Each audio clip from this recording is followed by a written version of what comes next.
Your space holds energy. Every word, emotion, and interaction leaves a trace, and over time, that energy builds up. If your home or office feels heavy, chaotic, or just off, it may be time for an energetic reset.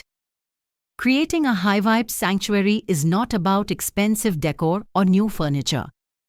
It is about shifting the vibration of your environment to support peace, clarity, and balance. Start with clutter. Physical mess holds energetic weight. Let go of what no longer serves you. Open your windows. Let the light in. Let your space breathe. Movement equals energy flow. Sound and scent are powerful cleansers. Use mantras, bells, essential oils, or incense to raise the vibration.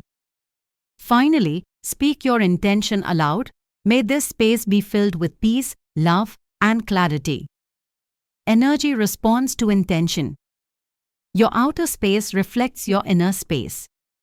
When you raise the energy of your surroundings, you elevate your mind, emotions, and even your health. Want to measure the energy of your home or workspace? Use the Bio-Well GDV camera and Sputnik sensor to track real-time energy shifts. Visit jmshah.com or call 7045698373.